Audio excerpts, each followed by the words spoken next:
These I've been involved in college football for 30 years. I've never seen that. are the weirdest moments Suddenly jumped up from the Bama bench and made a picture-perfect tackle. in college football history. Let's kick things off with the craziest play you've ever seen. The ball is still loose. They're down to the 20. Band is out on the field. The Bears have won. I had the Stanford band defense on my fantasy team. Very disappointed. But you know who was even more disappointed? Missouri. Because they got absolutely screwed out of a championship. Let's walk through this real quick. Colorado was trailing by 4 with less than 1 minute to play. They pick up a first down to make it 1st and goal, and subsequently spike the ball. Charles Johnson slams the ball to the ground to stop the clock. This was the first year you could stop the clock by spiking the ball, and it confused everybody. First down. The refs didn't count the spike as a down, so head coach Bill McCartney wanted to do it again. I remember saying, I don't think we can do that. I think that's going to be 4th down. I said, shut up and play center, Muhlenberg. But I didn't know. And the referee didn't know. Whoever was holding that downs marker, he didn't know. With 3 seconds left, Colorado got their chance at 5th and goal.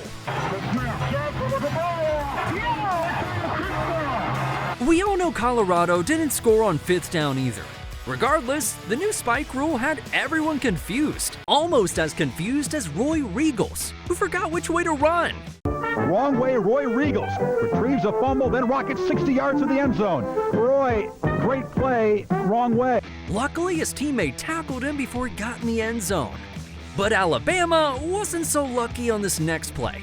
Regulation expired in a tie between 2-time defending national champion Alabama and number 4 ranked Auburn. But Coach Saban challenged to see if there was time left on the clock. There's a second left.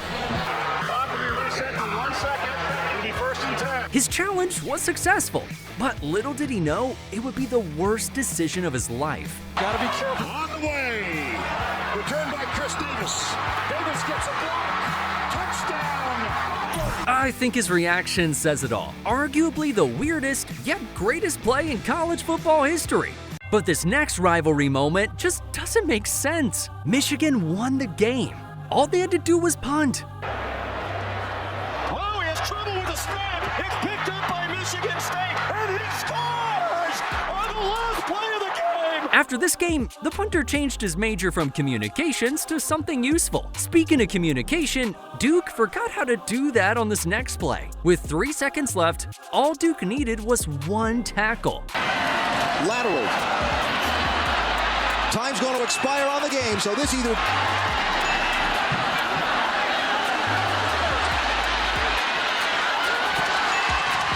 Ball's still alive.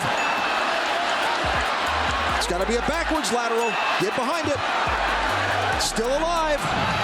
Doing a nice job staying spacing. 40-yard line. No black shirts between the goal line. Apparently, Duke doesn't have a band? And if you thought that was crazy, this next play is straight up chaos. Similar to Duke, all Nebraska needed to do was make 1 tackle. As Henny throws, they'll try to set up the hook and Ladin, who will throw it back to Mike Hart, who looks for Avant, who's got it at midfield, who throws it all the way across the field to Manningham, trying to flip it back to, looking for a Music City Miracle on the original line of scrimmage. As it comes across, one of the offensive linemen catches it. It still is not over yet. Nebraska players, hang on a second here. This play is still alive. And oh my gosh! At the 15-yard line. Nebraska wins. There should be a flag on the field for Nebraska players coming on. None is thrown. The officials leave. The game is over. Obviously, that was a weird ending. But how do you not pitch that back to Stevie Preston, who's one of the greatest college punt returners of all time? Alright, now it's time for the weirdest thing I've ever seen on a football field. But first, this is a brand new channel, so a quick subscribe would mean the world to us. Florida got the 3rd down stop, but then this happened. In the flat. Can Paul Taylor get there? No, nowhere near the line to make. Wait, did you see that? I think what the penalty is going to be because one of the Florida defensive players ripped off the cleat and threw it down the field. That penalty gave LSU new life. They went on to hit a 57-yarder to win the game. If I'm LSU, I'm putting that shoe in the trophy case.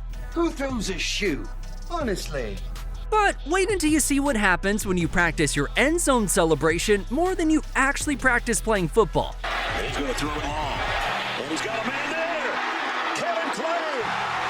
Gone. Touchdown. Except it wasn't quite a touchdown. Ducks linebacker Joe Walker eventually came up with the ball and raced up the sideline. What's going on the field here? Wait a minute. Honestly, let's give props to the ref. He didn't signal that the play was still live. That is the most insane thing I have ever seen. He just watched to see how it would play out. Insane is right. But for this next moment, we need to go back over 100 years. Because in 1916, Georgia Tech defeated Cumberland 222-0, setting a record for most points in a football game. I just wish we had audio of the Cumberland's coach halftime speech to his players while they trailed 126-0. While we're speaking about unbeatable records, wait till you see how this game ended. 45 still going, he'll out of bounds at the 45-yard line. That's the end of the game with the final score. Oregon, nothing. Oregon State, nothing. Yep, you heard that right.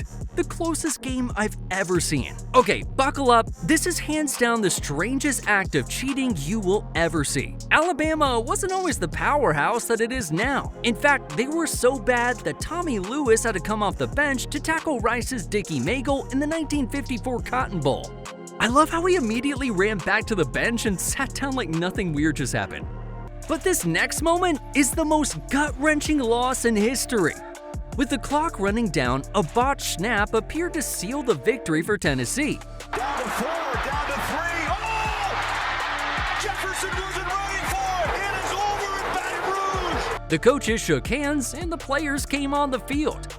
But then, something weird happened. A ref wanted to take a second look at the play. Well, here we go. Illegal participation on the defense. Tennessee was caught with too many men, giving LSU another life. Here in Baton Rouge, Pete Ridley. Touchdown! A miracle in Baton Rouge! And this is one of the many reasons why Derek Dooley got fired. But this next moment is the most disrespectful play in sports history. Florida led Miami 45-8 late in the fourth quarter.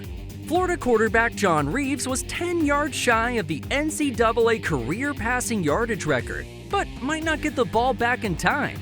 So the Florida defense concocted the Gator flop. They intentionally fell to the ground and allowed Miami to walk into the end zone. By letting Miami score quickly, Reeves got the ball back and promptly set the record on the final drive.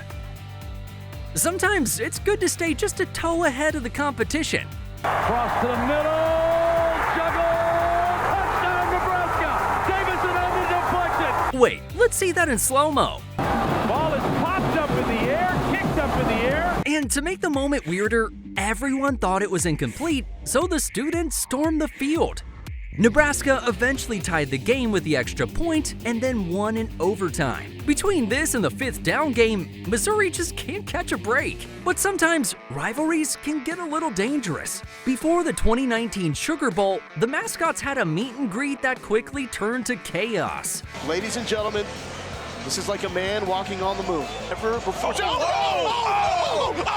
Can live television get better than that? Maybe that was not the best idea. Can we get a replay on that? I like how the announcers turned into UFC commentators for a second there. Speaking of dogs, this celebration cost Ole Miss the game. Here comes the pressure. It is caught. It is a touchdown. Penalty markers got called after the play. Explosive like conduct foul. 8 on the offense. That penalty pushed the potential game-tying extra point back 15 yards. The kick is up. It is no good. The piss and miss will be Elijah Moore's legacy. But what happens when a ref makes a tackle mid-game? He's got Davis with him in the backfield. Garcia runs into the official and got to the 5. He gave him a little forearm shiver. He needs to get lower and wrap up if he's going to make more tackles at this level. At least he was a real ref, which is more than we can say about this next guy. When you're winning, they say he's a fiery competitor. And we have a knucklehead on the field. Now we've got some of the players who are mixing it up, and this has a potential to get ugly. Mayhem is broken out here at the end of the first half. And some knucklehead ran from the stands. The dude correctly waved the play dead, got to streak on the field, and ended up contributing to a major brawl. To this day, I still don't know how a fake ref caused all of this. But what happens when a cheerleader takes things just a little too far?